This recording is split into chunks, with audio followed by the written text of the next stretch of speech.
big area where Rea needs to make a step forward is sector 2. So from this point onwards, from turn 5 up until turn 10, that's where he's really struggled compared to Toprak in this session, about 3 or 4 tenths of a second down on Razgatlioglu, and that's where most of the lap time difference is between the Yamaha and the Kawasaki riders, because Rea's stronger in the first sector by a tenth here or 2 tenths there, but Razgatlioglu in sector 2 much stronger, and then for the rest of the lap much of a muchness really between the Kawasaki and the Yamaha.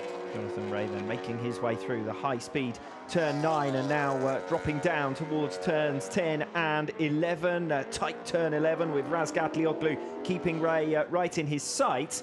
Rea on an improved lap as things stand. This would be his fastest time of the weekend so far if he can keep it up in the second half of this lap. Yeah, gave up the best part of 3 tenths of a second to Toprak's fastest time overall in that second sector, but found a tenth of a second compared to what he'd been able to do up to this point. So that's at least good for Kawasaki to show that bit of progress. As it is in the third sector, you can see Rea gives up another tenth of a second there. So making his way through the final turn now, Jonathan Rea, 4 minutes remaining in free practice 1, about to set the first flying lap time of his final stint, and it's a 1 minute 41.3, so he actually loses a little bit more time in the final sector and fails to improve on his previous best of the weekend, a 1 minute 41.289.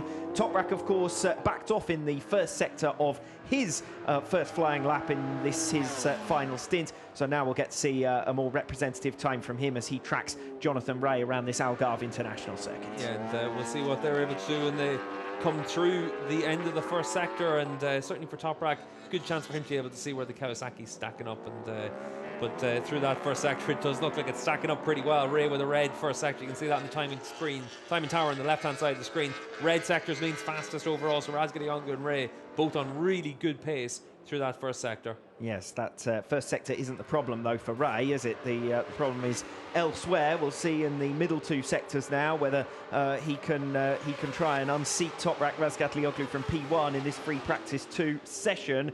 Rea and Razgatlioglu line astern on the track. Rea again has dropped a little bit of ground in sector 2. This time around actually Toprak has lost out in the second sector, so Rea still in line to challenge for P1 in the closing minutes here of free practice 2. I think he'll do well to, though, considering that the last couple of laps he's lost that bit of margin in sectors 3 and 4, but obviously enough with if he's out there on the X tyre, which he might well be, you're able to find a bit of improvement. As it is, he's lost a quarter of a second there on Razgatlioglu, but might be able to move himself up in front of Alvaro Bautista. Should be able to do that by a few tenths of a second. Jonathan Rea then making his way through the final turn once again. We saw him fail to improve his time last time around, but only by a fraction. We'll see what he can do on the second lap of his final stint. No, again he's lost ground in sector 4, and again he's in the 1 minute 41.3s. Razgatlioglu crosses the line actually faster than Rea on that previous lap, a 141.281 for Razgatlioglu, and those two still following one another out on the circuit. Let's see what's happening elsewhere up and down the pecking order with 2 minutes remaining.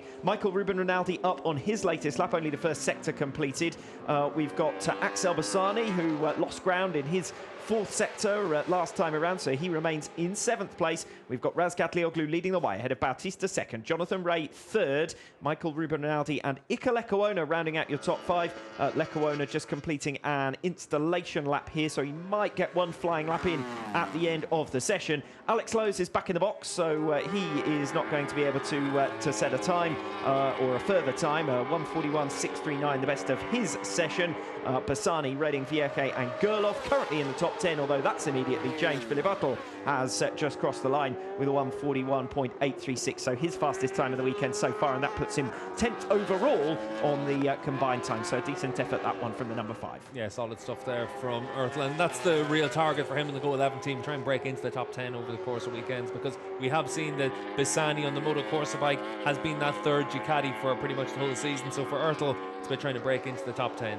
Fastest of free practice 1 was Michael Ruben Rinaldi. He's not able to improve on his latest lap. All of the riders losing out in that final sector. Just goes to show how strong Alvaro Bautista's time, who is the fastest man in that final sector, has been to put himself 2nd fastest in this session. And also Toprak Razgatlioglu, only a couple of tenths of a second lost to the fastest man Bautista through there. Yeah, just looking at the rear tyres for a lot of riders, it looks like the Yamaha riders all trying to stay out there on the 0 tyre, which would be the race tyre. There's 2 different options for that rear tyre that's a 0, so a harder compound and they're trying to understand which of them is the better option to use, whereas we've seen quite a few riders go out there on the X tyre, the softest tyre available, to try and chase that lap time.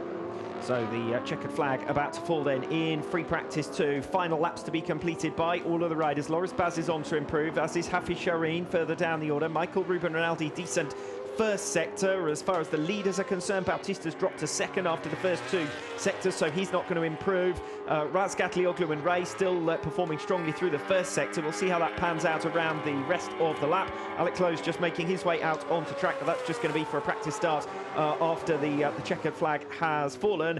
Michael Ruben Rinaldi then at the moment is the man to keep your eye out for. He was fastest in free practice 1 earlier on today. He's second fastest on the combined times, because Razgatlioglu is the only other man today to have been able to go sub 1 minute 41, and at the moment Toprak's time half a second faster than anyone else has managed this afternoon in free practice 2. Rinaldi then comes off the final turn 0.6 of a second down, so it's going to be around about where he already sits in 4th position, and in fact he loses a little bit of ground further still in sector 4, so sets a time of 1 minute 41.386. He's not able to improve.